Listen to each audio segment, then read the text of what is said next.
Barchaga assalomu alaykum. Buxoro shahridagi Prezident maktabi o'quvchilari tomonidan tashkillashtirilgan yangi loyiha BPS podkast deb nomlangan podkastimizning birinchi soniga xush kelibsiz. Assalomu alaykum. Birinchi bo'lib o'zimni tanishtirib o'tsam, men Muhammadjon Hamdamov, Buxoro shahridagi Prezident maktabining 10-sinf o'quvchisi hamda media prezidentiman. Mening ismim Aysila va shu maktabning 11-sinf o'quvchisi bo'laman. Shu bilan bir qatorda media klubining vitse-prezidentiman. Bu podkastimizning asosiy maqsadi maktabimizdagi iqtidorli o'quvchilar bilan fikr almashib, shu fikrlarni sizlarga yetkazishdan iborat. Nafaqat o'quvchilar, balki o'qituvchilar, ya'ni international hamda local fan o'qituvchilarimiz bilan podkastlarimizni davom ettirish niyatimiz bor. Keling endi bugungi podkastimizning asosiy mavzusiga qaytsak. Bugungi podkastimizning mavzusi ko'pchilikka tanish bo'lgan zakovatdir va bunga sabab bu yerga o'tirgan bizning 2 nafar mehmonimiz. Bular biz maktabimizning 11-sinf o'quvchilari Qahhorov Diyorbek va Qodirbergan va Guli. Diyorbek, Guli, podkastimizga xush kelibsiz. Keling, birinchi bo'lib o'zingiz haqingizda qisqacha ma'lumot berib o'tsangiz. Diyorbek, marhamat sizdan boshlasak. Assalomu alaykum. Avvalo taklif qilganingiz uchun rahmat. O'zim haqimda qisqacha ma'lumot bersam, men Buxoro viloyati Shofirkon tumanida tug'ilganman. Hozirda shu Buxoro Prezident maktabi 11-sinf o'quvchisiman. Shu bo'sh vaqtimda zakovat bilan shug'ullanaman va majorlarim haqida aytsam, hozirda shu kimyo va biologiya fanlaridan A-level imtihonlariga tayyorgarlik ko'ryapman. Shu. Xo'sh, Guli. Assalomu alaykum. Avvalambor men Guli Qodirberganova, xuddi shu maktabning, xuddi shu sinf 11-sinf o'quvchisiman. Men Diyordan farqli o'laroq Buxoro shahrida, Buxoro viloyatida tug'ilmaganman. O'zim asli Xorazmlikman.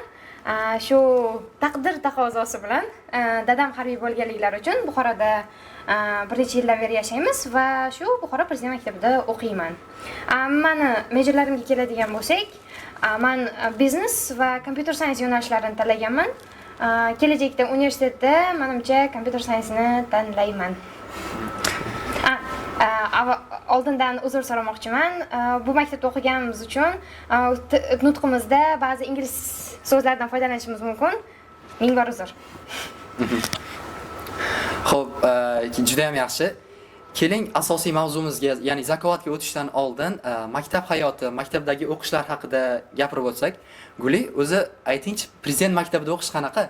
Nima taraflari sizga juda ham yoqadi? Prezident maktabida o'qish juda zo'r va shu bilan birga o'zining qiyinchiliklari ham bor. Mana bu yil 4-yil bo'lyapti bizni bu maktabda o'qiyotganimizga. Va 4 yildan beri biz bitta oilaga aylandik desam yolg'on bo'lmaydi. Va bu maktabda biz 5 kun o'zimizni, oila a'zolarimiz, ota-onamizdan uzoqdamiz va 5 kun mana shu oila a'zolarimiz bilan yashaymiz. Va 5 mahal ovqat bizga ta'minlab berilgan bitta ustunliklaridan biri va bizni darslarimiz boshqa maktablardan farqli o'laroq 7 va 10-11 sinflarga 8 soatdan bo'ladi. Maktab juda zo'r. Xo'sh, Diyorbek, maktabda o'qishlar qanday ketyapti? Bilamizki, 11-sinfmiz va yaqinda bizni A-level imtihonlari kutib o'tiribdi. Tayyorgarliklar qanday ketyapti? Shu haqida gapirsangiz. A-level imtihonlari hozir o'sha hamma hozir A-level imtihonlari haqida gapiryapti. 11-sinf o'zingiz aytganingizdek imtihonlar yaqin qoldi. O'sha imtihon tayyorgarlik jarayonlari ayni qizg'in pallaga chiqqan. Shunday. O'sha eng tayyorgarlik jarayonlaridan qisqacha aytib o'tsam, hozir deyarli hamma fanlardan o'sha mavzularni o'tib bo'ldik. Hozir faqat o'sha past paper va shunga o'xshash o'sha faqat tayyorlanyapmiz. Ekstra darslar bo'ladi. 2 haftadan keyin mock imtihonlarimiz boshlanadi. Shu uchun darslarda intensiv, demak, tayyorgarlik ketyapti. Ha. Xo'sh. Barchangizga imtihonlarda omad tilagan holda. Omad tilaymiz. Juda ham zarur. Xo'p, adashmasam o'tgan yili 10-sinfning oxirida A-level imtihonlarini topshirgansiz ikkalovingiz ham va ikkalangiz ham juda ham yaxshi natijalarni qayd etgansiz. Xo'p, aytingchi, o'tgan yil ham zakovat bilan shug'ullangansiz va undan boshqa ekstra kurikularlaringiz ham bo'lgan. Xo'p, nima deb o'ylaysiz, shu zakovat va o'qishlarni, imtihonlarni birga olib borish to'g'rimi? Albatta to'g'ri, chunki faqatgina botanik bo'lib qolmasdan boshqa aktivitalarga ham qatnashib turish kerak. Chunki faqatgina darsga mukkasidan ketaversangiz, hayotdan qiziqishingiz so'nadi deb o'ylayman. Chunki menda shunaqa bo'lgan. 9-sinfda, keyin 10-sinfga qarab zakotga ko'proq sho'ng'iganman. Undan oldin ham zakotda bo'lganman, lekin undan keyin ko'proq qatnashib boshlaganman va zakot ko'p vaqtingizni olmaydi. Faqat zerikkaningizda o'ynash uchun zerikkan paytingiz shug'ullanishingiz mumkin. Lekin biz o'tgan yili ham zakot respublika bosqichida qatnashganmiz, lekin afsuski respublikada ozgina omadimiz chopmagan. Lekin o'tgan yili xullas biz ES imtihonlarimizdan oldinroq qatnashganmiz. Tayyorgarlik jarayonlarini o'sha ES level imtihonlar oldida tayyorgarlik jarayonlarini to'xtatishga majbur bo'lganmiz. Albatta o'sha imtihonlar juda jiddiy edi. O'sha xalqaro imtihonlar o'sha to'xtatib qo'ymasak ham bo'lmasdi. Tayyorlanishimiz kerak edi. Shunday bo'lganki, o'sha imtihonlar boshlanishidan taxminan 2 hafta oldin o'sha zakot har hafta bo'ladigan zakot bo'yicha yig'inimiz o'sha tayyorgarlik jarayonlarini to'xtatib, o'sha ES imtihonlar oxirgi imtihonlardan keyin o'sha oxirgi imtihon topshirgandan keyin yana boshlaganmiz va o'sha men o'ylaymanki, bu yetarli bo'ldi shu yaxshi natijalar qo'lga kiritishimizga. Xo'sh, Jo'rbek, maktabdagi darslar va zakotdan tashqari yana qanday narsalar bilan mashg'ulsiz? O'zi men shu darslardan tashqari asosan zakot bilan shug'ullanaman, lekin har doim bir xil ish bilan shug'ullanish o'sha odam qaysidir ma'noda zeriktiradi va o'sha bo'sh vaqtlarimda o'sha futbol o'ynayman yoki voleybol, shu asosan sport bilan shug'ullanaman. Demak, sog'lom turmush tarzi. Ko'pchilik aytadi, imtihonga yaqin qoldi, darslaringni o'qisang bo'lmaydimi? Yoki mana shunaqa boshqa narsalarga chalg'imasang bo'lmaydimi deydi. Shunga qanday fikrdasiz? Men bu fikrga qo'shilaman. Ya'ni o'sha imtihon oldi, misol uchun imtihon oldi qaysidir ma'noda qanchadir vaqt o'sha qanchalik zarur bo'lsa ham ba'zi bir narsalarga cheklov qo'yish kerak. Chunki imtihon misol uchun A-level imtihonlarini misol qilib oladigan bo'lsak, A-level imtihonlari juda muhim bo'ladi va uni qaytib topshirish yana 1 yil yana qaytib o'rganish kerak va shu kabi muhim imtihonlar oldidan o'sha nimadir shu kabi narsalarni qurbon qilish kerak deb hisoblayman. Agar misol uchun shunday bo'lgan, o'sha misol uchun zakot bilan shug'ullansak va o'sha A-leveldan o'sha yiqiladigan bo'lsak, misol uchun yana qaytib o'sha tayyorgarlik jarayoniga A-levelga tayyorlanishga majbur bo'lamiz va bu o'z-o'zidan baribir o'sha zakotni baribir tayyorlanolmay qolamiz. Shu 1 yil tayyorlanmagandan ko'ra 1 hafta tayyorlanmagan yaxshiroq deb o'ylayman. Xo'p, prezident maktabida 4 yildan beri o'qiyapsiz. O'zi prezident maktabida ta'lim jarayoni qanaqa? Kundalik bir kuningiz qanday o'tadi prezident maktabida? Ta'lim jarayoni haqida aytadigan bo'lsak, ta'lim jarayoni o'sha ma'lum bir reja o'sha schedule asosida bo'ladi. Ya'ni ertalab turib hamma narsa o'sha o'rganib ketganmiz. Har doim deyarli bir xil bo'ladi. O'sha ertalab turib nonushta qilib olgandan keyin o'sha darslar boshlanadi, tanaffuslar bo'ladi, yana darslardan keyingi extracurricular darslar bo'ladi. Darslarimiz 4 gacha bo'ladi. Kuningizni soat nechida boshlaysiz unda? Men o'sha schedule bo'yicha o'zi 6 da boshlashga prezident maktabi o'quvchilari. Darslarimiz 8:30 da boshlanadi. 8:30 da. Men o'zim kunimni 4-5 da boshlayman. Shu foydaliroq deb o'ylayman. Shu baroq tursa barakalla bo'ladi deydi. Shu baroq turmoq. Juda yaxshi. Xo'sh, endi prezident maktabida o'qish hayotingizni qandaydir o'zgartirganmi? Ya'ni biron xil ta'siri bo'lganmi shu yerda o'qish? Prezident maktabi hayotimga juda katta ta'sir qilgan deb o'ylayman. Birinchi ta'sirlar sifatida men hayotimga birinchi bo'lib zakot keladi. Chunki prezident maktabigacha men zakot bilan deyarli umuman shug'ullanmaganman. O'sha dasha zakot o'yinlarini men o'sha televideniyada bo'ladigan zakot o'yinlarini ham ko'rmasdim. Qaysidir ma'noda qiziqish yo'g'di va prezident maktabiga kelib shu narsa zakotni topganim uchun bu hayotimni juda ham o'zgartirib yubordi va bu uchun prezident maktabiga kirganimdan juda ham xursandman. Sizda-chi bo'ling? Hayotingizda qanday o'zgarishlar bo'ldi? Prezident maktabiga kirganimdan keyingi asosiy o'zgarishlar hayotdagi maqsadimni o'zgartirdim. chunki prezident maktabga kirgungacha bo'lgan Guli boshqa odam bo'lgan va prezident maktabda o'qishni boshlagandan keyingi Guli juda boshqa dunyo. Ularni dunyoqarashi boshqa. Ularning maqsadlari boshqacha. Bilmadim. Masalan, bu kulgili tuyulishi mumkin, lekin mana shu darvozadan chiqdimki, boshqa dunyoga tushib qolaman. U dunyoda o'zimni qanaqadir begonadek his qilaman, bilmadim. Shu masalan, mana shu prezident maktabni territoriyasi men uchun alohida boshqa bir dunyo.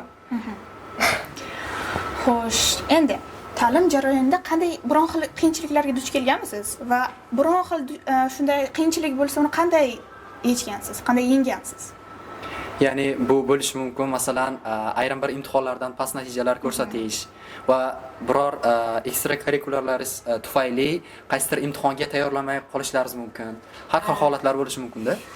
Shu yilning boshida bo'ldi. Zakladimizni respublika bosqichiga kam qolganda, to'g'ri, asosiy e'tiborni, asosiy potensialni o'shanga berdik va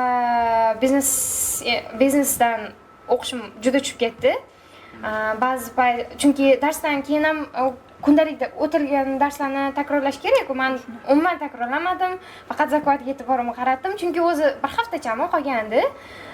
O'zi zakladga har doim tayyorlanib yurmaymiz, faqat shu respublika yoki viloyat bosqichlari yaqin bo'lgan paytda ko'proq e'tiborimizni o'shanga qaratamiz. O'sha paytda ozgina biznes va matematika fanidan ozgina qiyinchilik bo'ldi. Shunaqa. Ammo ularni qanday yechdingiz? Respublikadan qaytib kelgandan keyin qaysidir ma'noda zakoat shu avvalgi holatga tushdi. Haftada bir marta payshanba kuni o'quvchilar ligasida qatnashamiz. Unda shu avvalgi qanday fanlarni qanday olib ketgan bo'lsam, har kuni kechqurun shu darslardan keyin qanday takrorlagan, paspeplashgan bo'lsam, xuddi shunaqa olib bordim, yetishib oldim xullas. Juda yaxshi. Guli, menimcha siz ham eshitgansiz bu gapni. Prezident maktabiga ko'pchilikning fikricha prezident maktabiga kirish juda ham qiyin. Minglab o'quvchilarning o'rtasidan saralab olishadi. 2 bosqichli imtihon asosida saralab olishadi va prezident maktabiga kirib bo'lgandan keyin hammasi osonlashadi deb o'ylashadi. Ham ko'pchilikning fikrini eshitganman. Shunaqa deb o'ylashadi. Shunga fikringiz qanaqa? Bu to'g'rimi o'zi? Yo'q. Menimcha prezident maktabiga kirishdan ham ko'ra unda survive qilish juda qiyin. Chunki buni masalan sizlar bilasizlar, prezident maktabidan mana shu 4 yil ichida ko'pchilik o'quvchilar o'zlashtira olmagani uchun, 3 martadan ko'proq hafsan olganlari uchun haydalishgan. Mana aytishadi, prezident maktabda haydashmaydi, olib o'tirishadi deyshadi. Bo'ldi, kirib qo'ydi, universitetga ham, O'zbekiston universitetlariga kirishadi deyshadi, lekin unaqa emas. Bizada haydalishdi. Masalan, aslida sinfdoshi ham haydalgan, bizning sinfdan hech kim haydalmagan. Haydalgan, lekin kichkina sinflardan ham haydalgan. Buni bilamiz. O'qish qiyin. Har doim bir xil tempda ketish kerak. O'zi o'qish tashlab qo'ydingizmi, imtihonlardan past ball olish boshlaysiz. Sizga har semestrda imtihonlaringizdan past ball oldingizki, sizga administratsiya tomonidan hafsan beriladi. Agar hafsanlaringiz soni 3 taga yetsa, siz majbursiz bu maktabdan ketishga. Va bu maktabdan ketganingizdan keyin o'zingiz avvalgi maktabingizga bormaysiz, ixtisoslashtirilgan maktablarga, shu prezident ta'lim muassasalari agentligidagi qoshidagi ixtisoslashtirilgan ta'lim muassasalarida sizga joy ajratib beriladi. Uzr. Xo'p, bilamizki, prezident maktabini o'qitish sistemasi juda ham farq qiladi oddiy maktablarga qaraganda. Shu sizda qanaqa bo'lgan? Ya'ni adaptation deydi ingliz tilida. Birinchi kelgan paytingiz, masalan, darslar ingliz tilida bo'ladi va Cambridge ta'lim tizimi asosida o'qitiladi. Ya'ni umumta'lim darsliklarida bizada o'tiladigan chet el Cambridge barcha kitoblarimiz ham, boshqa narsalar, sourcelar ham hammasi Cambridge universitetidan kelgan. Shu sistema asosida o'qitiladi. Shunga nima deya olasiz? Biz shu prezident maktabiga men 8-sinfligimda kirganman. 8-sinfda kirganim uchun uncha qiyin bo'lmagan, chunki hali asosiy, masalan, A level, IGCSElarni endi boshlang'ich qadamida edik. Va shunga men unchalik qiyinchilik tug'dirmagan bu. Lekin bitta qiyinchilik tug'dirgan narsani aytaman. Ustidan kulsalaringiz ham mayli.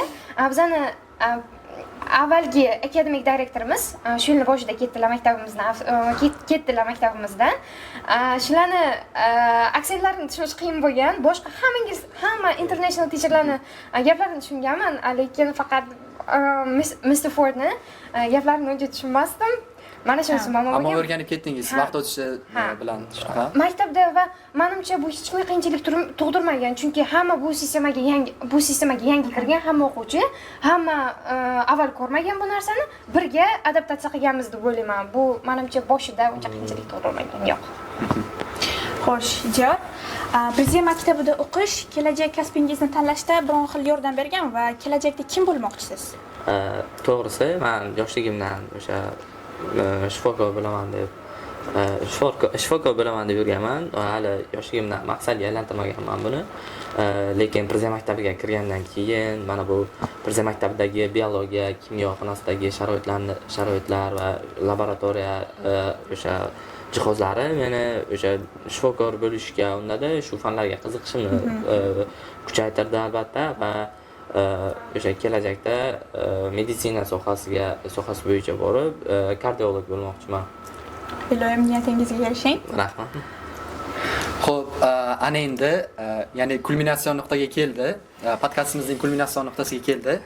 Ana endi podkastimizning asosiy mavzusi, ya'ni zakovat haqida gaplashsak. Xo'p, o'zi zakovatga bo'lgan qiziqish qachondan uyg'ongan? Ya'ni zakovat bilan shug'ullanishni shu maktabga kelib boshlaganmisiz yoki shu maktabga kelmasdan oldin ham zakovat bilan shug'ullanganmisiz? Zakovatni men juda yosh bo'lganimda boshlaganman desam adashmayman. Men zakovatga taxminan necha yil oldin 6-sinfligimda kirganman, xolos 6-sinf bo'lganman. Birinchi marta maktabimizda 35-maktabda o'qiganman. Buxoro shahridagi 35-edimmi, hozir edim bo'lgan maktabda o'qiganman va u yerda zakovat o'yinlari tashkillashtirib turilardi, lekin unga deyarli qatnashmasdim. Ba'zi payt qatnashardim, jamoadoshlarim yig'ilmasdi, chunki endi maktabimizga endi kirib kelgani uchun ko'pchilik qatnashish xohlamasdi, nima qilasan deb yurishardi. Lekin shu asosiy meni nima deydilar, havasim ketgani o'sha zakovat o'ynashga ishtiyoqim baland bo'lgani, o'sha bir marta maktab faollarini yig'ib yoshlar markazida qanaqalik o'quvchilar ligasi bo'lganmi, bilmadim qanaqa liga bo'lgan, yoshlar markaziga olib kelishgan. O'shanda eng kichkinasi o'zim bo'lganman. Maktabimizda ikkita jamoa borishgan va borganmiz. Birorta ham savol javobini topolmaganmiz. Nechta savol o'qilgani ham esimda yo'q, to'g'risi, uzr so'rayman bu uchun, lekin birortasini ham topolmaganmiz. Lekin o'shanda menda xursand bo'lgan tarafim shu maktabdan eng yosh ishtirokchi sifatida olib ketilganman va jamoada ham bitta qiz bola o'zim bo'lgandim menimcha. O'shanga juda xursand bo'lganman. Umuman ishim bo'lmagan, nechta topdik, nechta topolmadik. Lekin bizdan borgan ikkinchi jamoa, ularda to'g'ri kattaroq sinf o'quvchilari bor edi. Ular topishgan, yaxshi topishgan, biz topolmaganmiz. Balki o'sha o'yinlar sizning hozirgi muvaffaqiyatli o'yinlaringizga fundament bo'lgandir. Shunaqa. Lekin 7-sinfda umuman zakotga qatnashmaganman, chunki Prezident maktabiga tayyorgarliklar. Prezident maktabiga tayyorlov esdan ham chiqib ketgan, maktabda ham o'tkazilmagan, bilmadim, men qatnashmaganman xolos. Ammo Prezident maktabiga o'qishga qabul qilinganingizdan so'ng qatnashni boshlagansiz. Boshlaganmiz.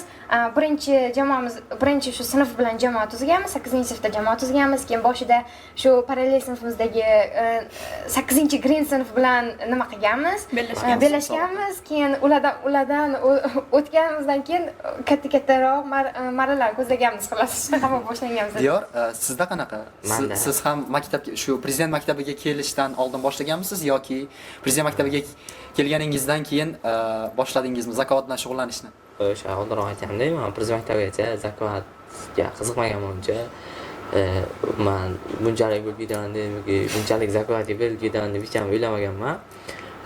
Prezident maktabiga kelgandan keyin o'sha hali ham eslayman, birinchi o'yinim o'sha qiziqish bo'lgan bu viloyatda. Bu birinchi borganda hech qancha topolmagan deganda menga aksincha bo'lgan, ya'ni topganim menga motivatsiya bergan. Birinchi o'yin 205-xonada payt o'sha Talat To'rayevich savol o'qigandilar. Shu 10 taday, 15 taday savol o'qigandilar. Har xil guruhlar bor edi, istomaman qaysi sinflar. Men bir o'zim borganim, o'sha nima qilaman bo'sh vaqtimga, o'sha boraman shu yoqqa deb o'sha xonaga kirgandim, nima qilishimni bilmay chetda o'tirdim. Keyin menda shu o'sha Arslan ham kelib qoldi. Shu biz ikkovi bitta komanda bo'lgandik. Keyin o'sha Arslan bilan ikkovimiz o'sha yoqda 10 tadan 2 ta topgandik, 15 tadanmi 2 ta topgandik. O'sha 2 ta bilan o'sha ikkovi birinchi o'rin olgandik. Shu motivatsiya bo'lib ketganda, keyin o'sha Guli bilan Malika kelganda o'sha sinf jamoasini taklif tuzamiz deb o'shanga qo'shilib, shu bilan o'sha o'ylayotgandek Jamoa berib kapitaniyamiz ketganmiz bo'lganmi o'sha payt? boshida. Demak, zerikishdan boshlangan ekan. Zerikkaningizda bo'sh vaqtingizni qanday sarflash bilmasdan Biz maktabga endi kirgandik, o'sha payt mana bu unanglab o'sha darsdan keyin ko'proq bizani o'sha turli xil qo'shimcha mashg'ulotlarga jalb qilardilar va o'shanda zakovat eshitganman, hay boraman shunga deb borganman. O'sha endi kirganim adaptatsiya jarayonlari, adaptatsiya bo'layotganda yangi muhit va shuni bir ko'raman deb ko'rgandim. Mana hayotingizni butunlay o'zgartirib yuborgan. juda zo'r qaror bo'lgan. Hech o'ylaganmisiz o'sha payt masalan ana shu zakovat sizni asosiy bir hobbilaringizdan biri bo'lishini? Men o'ylamagandim, lekin o'shanda ana shu Talat To'rayevichga havas qilganim, o'sha tanishtirayotganda o'sha Buxoro viloyati terma jamoasi treneri deb tanishtirgandilar. Keyin bizdan aslida emas ekan, sal boshqacharoq. Lekin o'sha payt o'sha Talat To'rayevich mana o'sha kumirim deylik, o'sha zakovat kumirim bo'lganlar va o'sha kishiga havas qilib shu keyinchalik ham motivatsiya bilan o'sha zakovatga berib ketganmiz. Menimcha shug'ullanganmiz. sizlarda zakovat modern hobby. Mana hobbidan hobbidan lifestyle desak to'g'ri. Hayotimizni bir qismiga aylangan. Hayot tarzi. Chunki 11-sinfman va bular bilan ko'proq vaqt o'tkazganim sababli bilaman. Kunlar bularning bir kuni zakovatsiz o'tmaydi. Zakovat haqida nimadir aytiladi yoki nimadir eslanadi. Xotiralarimiz juda ko'p. Shu. Xo'sh, bilamiz, zakovat bu aqlni charxlashiga asoslangan o'yin hisoblanadi va shu o'yin sizlarning fikrlashingizga qanday ta'sir ko'rsatgan? Nima deb o'ylaysiz? Juda ham albatta pozitiv ta'sir ko'rsatgan.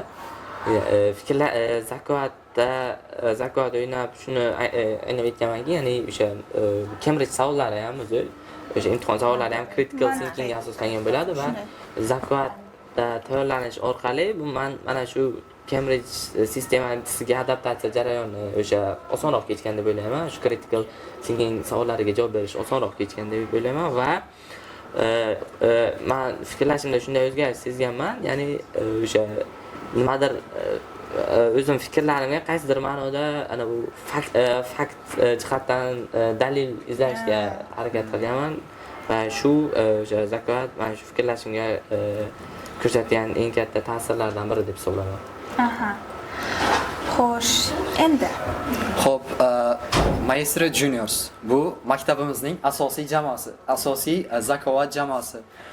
Bu jamoa viloyat bosqichida, respublika bosqichida juda ham ko'p jamoalarni mag'lub qilgan jamoa hisoblanadi.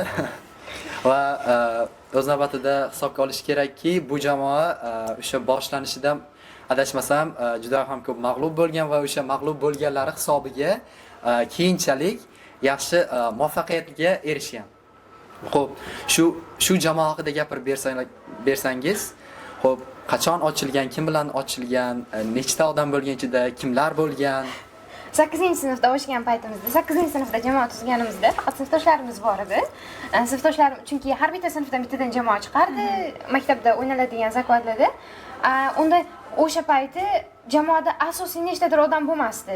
Almashib turardi, xohlasa kelardi, kim xohlasa kelardi. Boshida endi o'rganib olish uchun kimni bilimi qanaqaligini bilmaymiz. O'zimiz ham boshida o'zimizga yaqin bo'lgan odamlarni tortganmiz. Masalan, dugonalar Malika bo'lgan guruhda va boshqa o'zimiz yaqin boshidan kelishib ketgan sinfdoshlarimiz tortganmiz. Undan keyin 9-sinfda, boshdan o'zim u payti ham o'zim kapitan bo'lganman guruhda. 9-sinfga o'tganimizdan keyin respublika bosqichi bo'lgan, unda borib yutqizib kelganman. O'sha payt bo'lganman komandada eng yosh ishtirokchi sifatida. 10-sinfda biz asosiy komandani tuzganmiz. 10-sinfda 11-sinflarimiz bilan terma jamoa tuzganmiz va ular eng kulgilisi bizani asosiy raqibimiz bo'lgan maktabda ikkita raqib jamoa qo'shilganda juda qiyin bo'lgan boshida. Ular obskur bo'lgan, boshida biz Pixel bo'lmaganmiz, biz Mavericks bo'lganmiz. Chiqib ketdi. Boshida qiyin bo'lgan, bir-birimiz bu jamoada kelishib ketish, chunki juda katta raqobat bo'lgan. Ikkita kuchli uchun. jamoa. Ha, shunaqa bo'lgan. Keyin jamoa birdaniga yaqin bo'lib ketgan.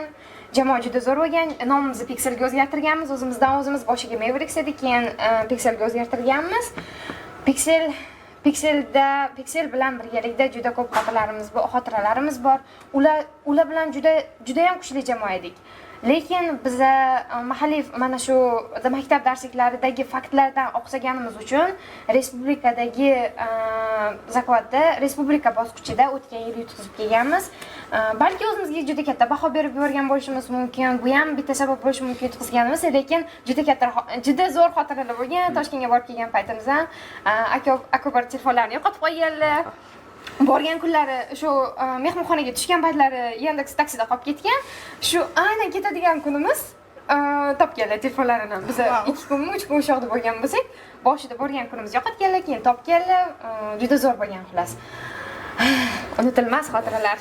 Xo'p, adashmasam shu o'quv yilining boshida ham respublika bosqichiga chiqdingiz. Toshkent shahrida bo'lib o'tgan turnirda, ya'ni ixtisoslashtirilgan prezident hamda ijod maktablari o'rtasida tashkil etilgan Zakovat turnirida 3-o'rin oldingiz. Bu bilan sizni tabriklaymiz. Xo'p, mana ko'rishingiz mumkin. Rasmlari ham bor. Mana bu yerda yopishtirib qo'yganmiz. Eng maza qilib baqirgani Diyor bo'lgan. Rasmda ko'rinmaydi, lekin emotsional bo'lganda. Xo'p, shu Toshkentdagi turnir haqida gapirib bersangiz, qanday bo'lgan, qanaqa tempda o'tgan, kimlar qatnashgan? Juda zo'r bo'lgan. Toshkentdagi bu yilgi turnir ham, chunki jamoani ham juda zo'r tuzganmiz. Biz o'ylagandik Pixelni asosiy 3 ta nimasi ketgan, o'sha Pixeldagi asosiy ishtirokchi ketgandan keyin jamoani qaytib tuza olmaymiz deb o'ylaganmiz, umidimizni uzgandik, lekin bizani juda zo'r jamoadoshlar topganmiz. Miroqil, Qodir, Sevinch, Bilol juda zo'r bo'lgan xolos. Jamoani qaytadan tuzdik, zo'r qilib tuzdik. Mahalliy falanga ham e'tibor berdik va respublika bosqichiga bordik. Birinchi turda ballar bo'yicha menimcha birinchi o'rinda edikmi, nechinchi o'rin bo'yicha ikkinchi o'rinda turgan bo'lgan bo'lsak ham ballar bo'yicha birinchi o'rinda edik. Birinchi o'rin bilan teng edik. Undan keyingisida ozgina pastroqqa tushib qoldik va eng asosiysi 3-turda bo'ldi. 3-turda biz o'yladik 3 ta yo 4 ta topdik deb, chunki ba'zi savollarga sinonimini shu javob berganimiz o'sha asosiy javobdagi sinonim bo'lib chiqdi va buni qabul qilishmaydi deb o'yladik. Asosiy respublika turniri bo'lgani uchun umuman hech narsa ko'zimizga ko'rinmadi o'sha paytda. Tanaffus bo'ladi har bitta turdan oldin. Taniqli qo'shiqchilar chiqib qo'shiq aytishadi yoki qanaqadir tomoshalar bo'ladi. O'sha payt hech narsaga e'tibor bermadik. Hammamiz o'tirib bo'lganmiz, depressiyadamiz.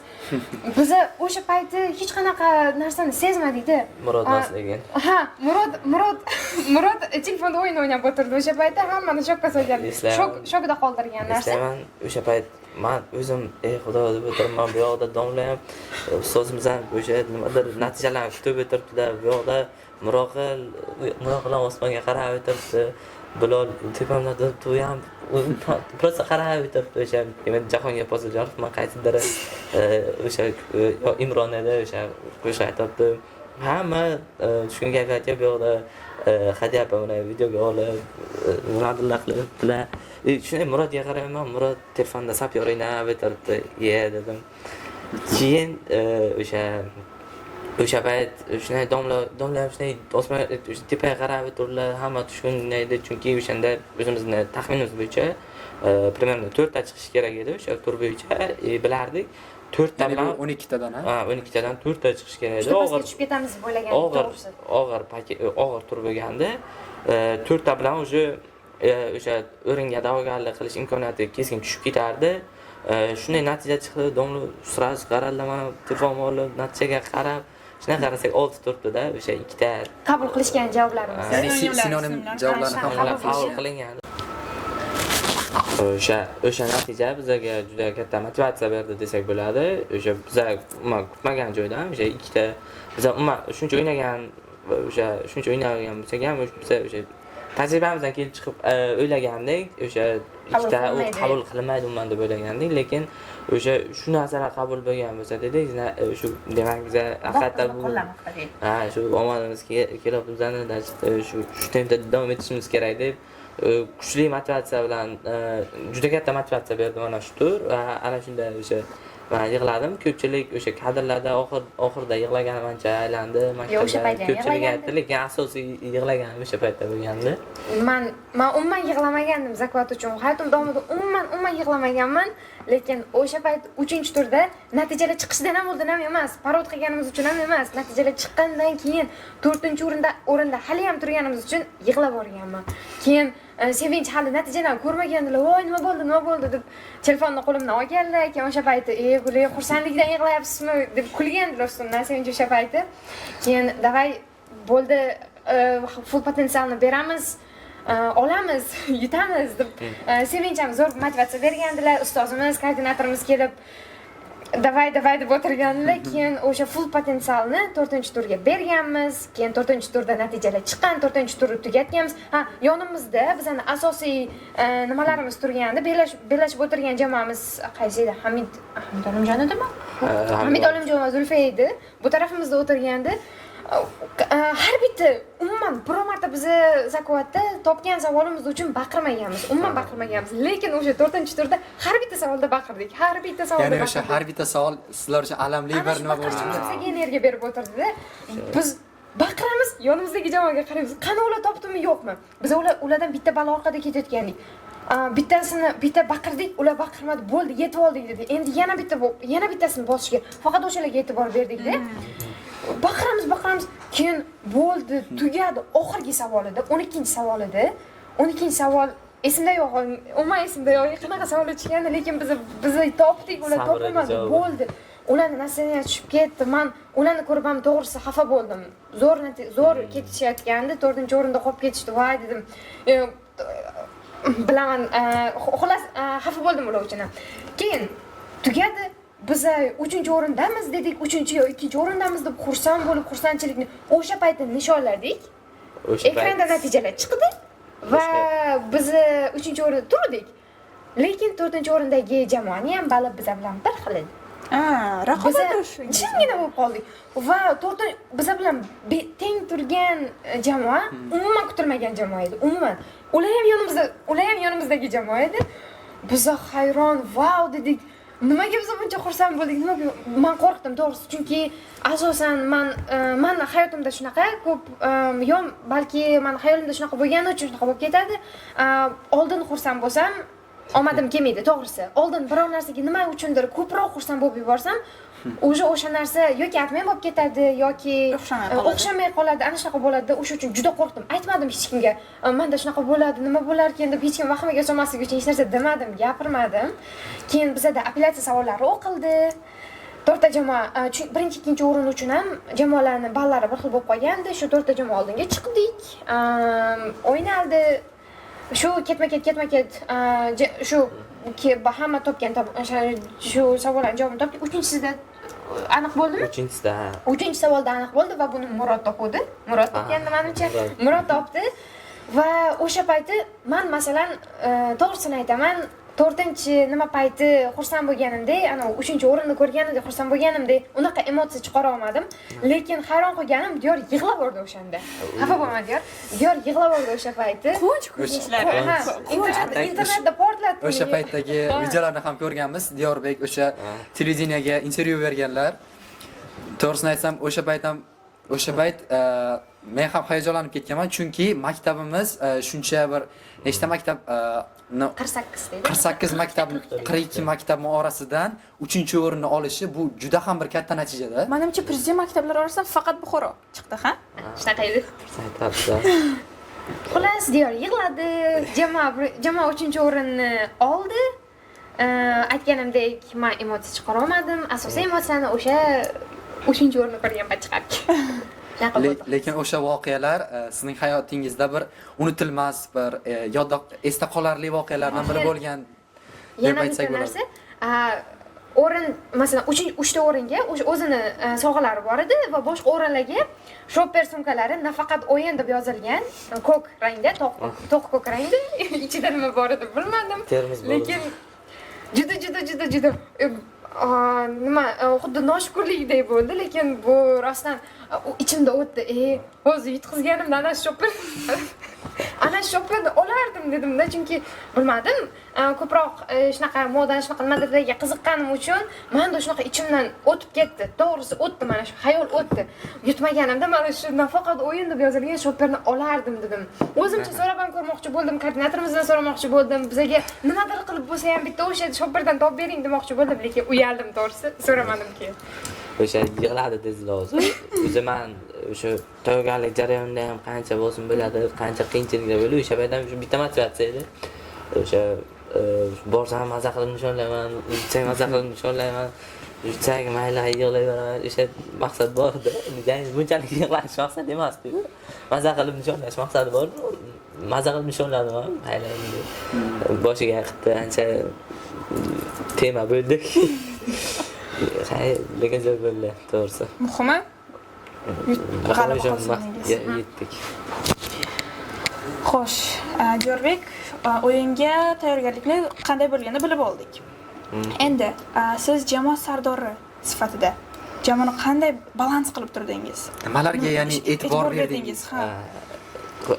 O'sha oldinroq biza o'sha ustozimiz Ramshod Rahmatov bilan o'sha doim u kishi bizga o'zlarini maslahatlarini, o'zlarini o'sha tajribalaridan kelib chiqib maslahatlar beradilar va bizani o'sha jamoa tuzishda biza birinchi bitta narsani kelishib olgandik, ya'ni jamoada kim qaysi vazifani bajaradi. Jamoada misol uchun o'quvchilarni salohiyatiga qarab vazifalarni bo'lib chiqqani, ya'ni misol uchun Murod yozsa fikrlashga qiynaladi. Ya'ni o'sha yozmasa yaxshiroq o'yladi, yaxshiroq o'yin ko'rsatadi. Shu uchun Murod yozmasdi, faqat o'ylardi yoki men yozmasam uncha eslab qola olmayman. Ya'ni yozmasam savolni qaytib so'rashga majbur bo'laman va bu ham ko'p vaqtni olib qolardi, lekin savolni to'liq yozib olish ham muhim bo'ladi, chunki hamma ham eslab qola olmaydi, kerak joylari bo'lishi mumkin. Shuning uchun men va Sevinch o'sha savolni yozishga mas'ul edi. Sevinch zaminaga chiqqanda bular o'sha savol yozishga mas'ul edi. Ya'ni har bitta jamoa a'zosi o'zini bir nima deydi, taski bo'lganda Qodir misol uchun Qodirning vazifasi savol formasini eslab qolish edi. Eslab qolish chunki bu juda muhim, juda ko'p band ekanmiz shu joyda. Ya'ni savolni o'sha mantiqigacha borasiz, lekin savolda boshqa narsa so'ralgan bo'lsa javobingiz xato bo'lib ketadi. Shuning uchun Qodir bitta o'quvchini o'sha savol formasi uchun mas'ul qilib qo'ygandek. Keyin yana bitta muhim jihatlardan biri o'sha o'sha bo'linish bilan biz tinimsiz tayyorlandik va o'rganib ketdik, hamma o'zini vazifasiga moslashib ketdi. Keyin o'yindan oldin o'sha yana bir yaxshi o'sha foydali bo'lgan narsa, biz misol uchun o'tgan safargi tajribamizdan kelib chiqib bitta narsani xulosa qilgandik, ya'ni ertalab o'sha o'yin soat 9-10 larga qarab boshlanadi va ertalab turib nonushta qilib avtobus bilan arenaga borishimiz kerak edi o'sha mehmonxonadan. Xullas shu jarayonda ertalab turgandan soat 9 da o'ynash miya hali ochilmagan bo'ladi. O'sha miya tayyor bo'lmaydi. Biza bir o'sha kelishib olgandik, ya'ni o'sha ertalab kechasi o'sha yotishdan oldin o'ynagandik va baroqroq uxlab, ertalab baroqroq uyg'onishga va ertalab yana shunaqa savol ko'rishga kelishib olgandik va savol tanlashda ham alohida yondashdik, ya'ni asosan mantiqiy savollarga yondashdik, ya'ni faktli savollar bor, bu kishini sal dismotivatsiya qiladi ertalabdan. Shuning uchun mantiqiy savollar bilan miyani chanqlab, miyani qizdirib oldik. Yana bitta narsa o'sha biza e'tibor juda ham foydali bo'ldi deb o'ylayman. Ya'ni o'sha stol atrofida joylashishimizgacha kelishib olgandik. Ya'ni men Murod Guli o'sha aylana bo'lsa 6 kishi o'tirsa 3 burchak hozir qilib o'tirishimiz kerak edi. Mani chap tomonda Qodir o'tirish kerak edi. U ba'zida shu jamoaga qanday ruh berish uchun sal o'tlab ketib qoladi. Unga o'sha tanbeh berib turish uchun oldimga olgandim. Keyin bu yoq tomonimga Sevinch o'tirgandi. Sevinch o'sha Mani yonimda o'tirgandi. fikrlarni pastroq aytardi. Shu uchun uni eshitish, uni fikrini eshitish uchun chunki ko'p aytganding, ya'ni javob xato bo'ladi. Sevinch aytadi, men aytgandim-ku derdilar. Keyin shu uchun o'zim oldimga olgandim. U yoqda uni oldida Guli, keyin to'g'rida Miroqil, o'sha Miroqil va Murod, ularda hech qanaqa muammo yo'q edi. Ular bilan bemalol o'ynayverardik. Shu uchun ular o'sha yoqda men o'tirgandim. Menimcha Miroqilning yonida men o'tirganim ham yaxshiroq bo'ldi, chunki birinchi savolda u panikaga tushib qoldi. Miroqilning shunaqa odati bor. Ozgina nimadir nojo'ya nimadir ketsa, u panikaga tushib boshlaydi, vahima qilish boshlaydi-da. U vahimami, u boshqa narsami menga vahimadek ko'rinadi, chunki birinchi savoldan shunaqa qilish boshladi. Savol formasini Qodir yozib olish kerakmi? U yo'q, savol formasida mana bunaqa so'raldi, mana bunaqa so'raldi deb o'sha hammamizni panikaga tushirib qo'ydi-da. Keyin baqirdim men, to'g'risi o'sha paytda baqiraverdim Miroqilga. Miroqil o'sha savol formasiga Qodir javobgarmi? Qodir eshitamiz, nima bo'lsa ham Qodir bo'yniga tashlaymiz agar o'sha xato bo'lsa deb. O'shanda ham zo'rg'a qo'lini mana bunaqa qilib zo'rg'a o'tirdi. Keyin Qodir to'g'ri eshitgan ekan. Yo'q. Agarda ko'pchilikni aytayotgan narsasi Miroqilnikiga to'g'ri kelsa ham mayli-da, lekin u butun 5 kishi savol formada mana bunaqa deyotgan bo'lsa, Miroqil boshqa narsa aytayotgandi-da. Panika bilan boshladik, panika bilan tugatdik xolos.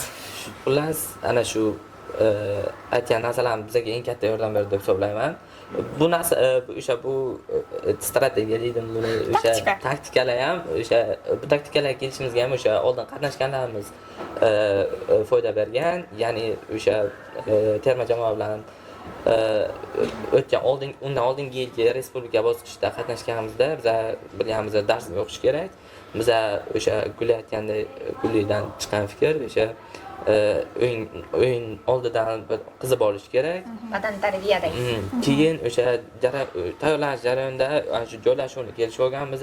Tayyorlanish jarayonida o'sha kim qaysi vazifani bajarishini kelishib olganmiz va o'ylaymanki juda effektiv bo'ldi. Demak, sizning fikringizcha taktika, o'yin taktikasi va bilimni birgalikda balansda ushlasa, g'alabaga yaqinlash oson bo'ladi. G'alabaga erishish oson bo'ladi. Faqat bilim emas, shunaqa taktikalar ham muhim. Shunda bilim emas. Chunki ko'pchilik masalan kitoblar o'qiydi, o'sha zakovat savollariga kerak bo'lgan bilimlarni yig'ib olishadi va taktikaga e'tibor berishmaydi. Balki bu ham ularning xatosi bo'lishi mumkin. Bir tarafdan olib qaraydigan bo'lsak, bunaqa narsalarni hal qilib qo'yish kerak. Masalan, chunki Qodir vazifasi juda katta rol o'ynaydi nimamizda, guruhimizda. Chunki shu diyor aytgandek ko'p savollarda shu forma bo'yicha savol, masalan, mana bunaqada savol o'qiladi, faktmi, boshqa narsami javob bo'ladi. Hamma bitta odam topdim, ha, mana bunaqa bo'ladi deb o'rtaga tashlaydi, hamma o'shanga e'tibor beradi. Oxirida formani hech kim eshitmagan. U yilni so'raganmi, shaharni so'raganmi, odamni so'raganmi, asari yozuvchisini so'raganmi, hech kim eshitmagan bo'ladi. Hamma lol qoladi. Ya'ni mavzudan boshqa chiqib ketadi. Ha, shunaqa bo'ladi. Qaysi birini so'ragan bilmay qolamiz. Va javob shuncha rosa alam qiladi. Javobni topasiz, shunaqa hammasini bilasiz, lekin nima so'ragan bilmaysiz. Sizda ulardan so'raman bilmaysiz, nima so'radinglar, nima edi savolinglar, forma nima edi deb so'rab bilmaysiz. U aytishmaydi sizga. Asosiysi mana shu. Bu ham bir asosiy fakt.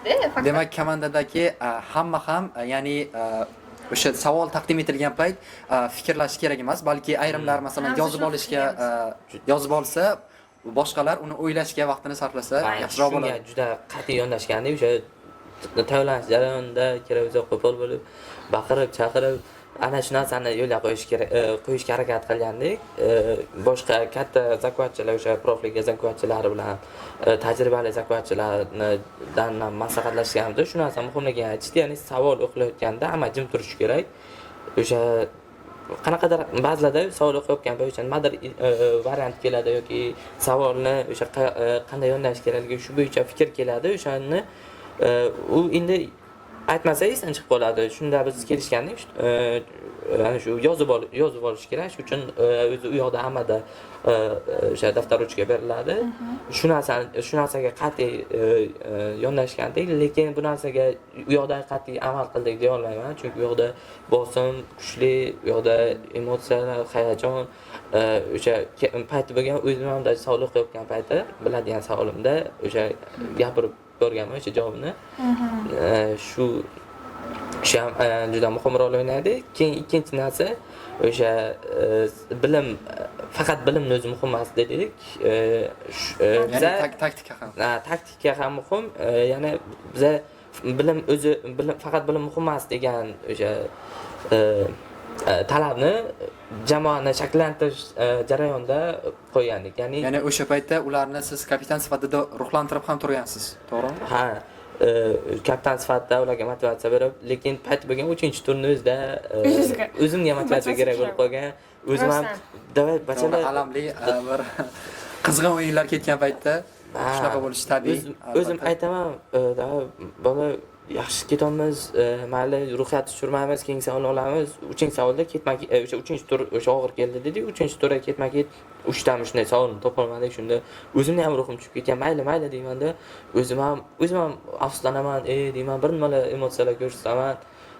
O'shanda jamoamizga endi 3-turda Sevinch bilan Bilol almashgandi. O'shanda Bilol nima deydi, biz уже 2 tur o'ynab ancha qaysi ma'noda charchagandik. Bilol o'sha energiyasini hammaga bera oldi qaysi ma'noda va hammani ruhiyatini ko'tardi. Jamoani hamjihatligi shu yerda bilingan demak. Jamoa bo'lib ishladik. Xo'sh, qisman bo'lsa-da jamoadoshlaringiz rolini bilib oldik. Endi har bir jamoadoshingiz ta'rif bersangiz. Jamoamiz kapitani Diyor. Shu yildan u kapitan bo'lgan. Undan oldin o'tgan yil akabr bo'lganlar, 8-9-sinfda o'zim bo'lganman. Va jamoamizdagi eng ketmon uchgan ishtirokchi ham shu. Chunki professional ligada juda zo'r chiqish qilyapti hozirgi kunlarda. Chunki biza shu kuzgi yozda birinchi ligada qatnashdik, Maestro Junior bo'lib. Maestro Academy shu Talat Turayishni jamoalariga havas qilib Maestro Junior ularning davomchilari deb nom qo'yganmiz. Birinchi ligadan shu kuzda professional ligaga o'tdik. Kuzda to'liq bo'lib qatnashdik. Qishki mavsumda Diyorga boshqa jamoalardan transfer uchun takliflar tushib boshladi. Diyor o'z qiziqishi uyg'ondi. U jamoalarda o'ynab ko'rish chunki yaxshi jamoalar edi. Keyin mayli dedik, ya'ni bular viloyat bosqichida shunday? Yo'q. Professional liga har bitta viloyatda sinxron tarzda o'tkaziladi. Bu respublikaskiy nimalarga aloqasi yo'q. Mana bu yoshlar markazida bo'ladi, Zakovat har shanba kuni bo'ladi.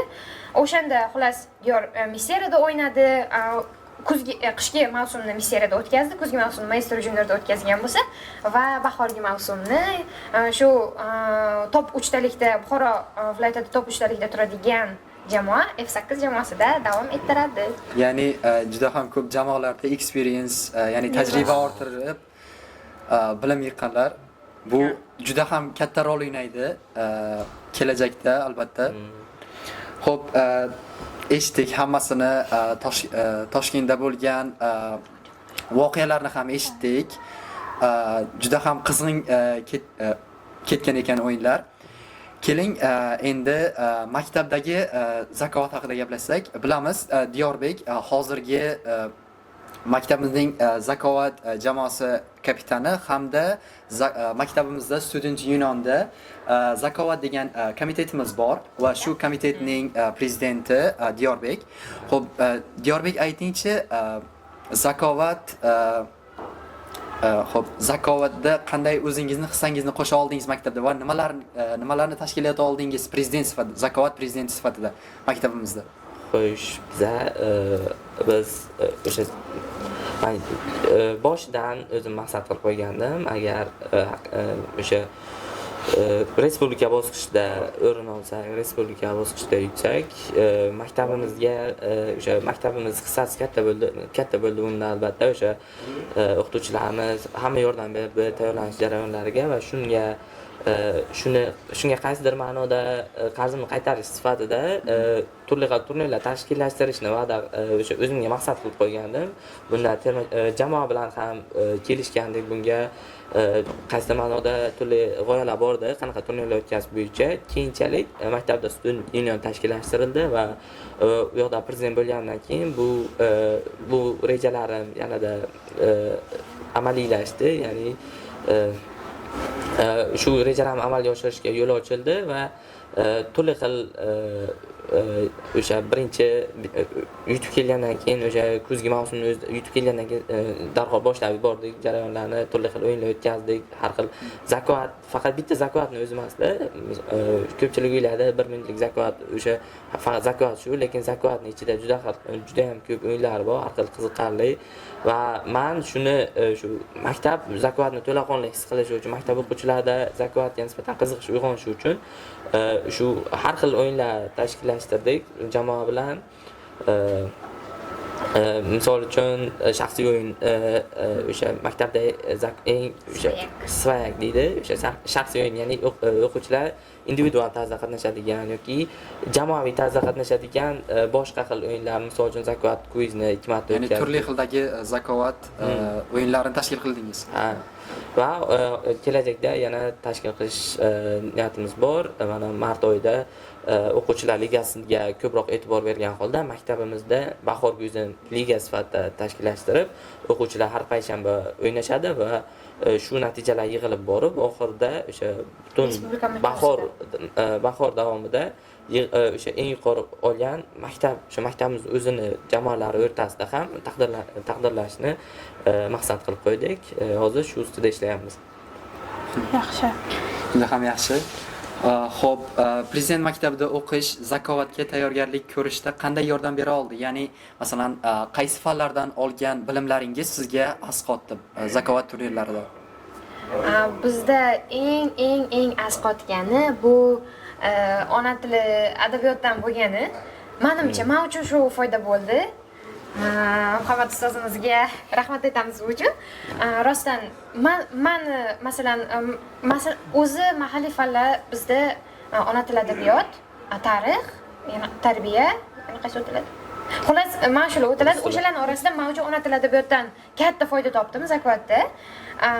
Chunki ko'pchilik savollarda mana shu 10-11-sinf adabiyotlardan tushdi va o'shanda o'zi to'g'risini aytaman, kam kirardik adabiyot va ona tili darslariga. Bu bilan menimcha o'qituvchimizni ham ko'p xafa qilib qo'yganmiz.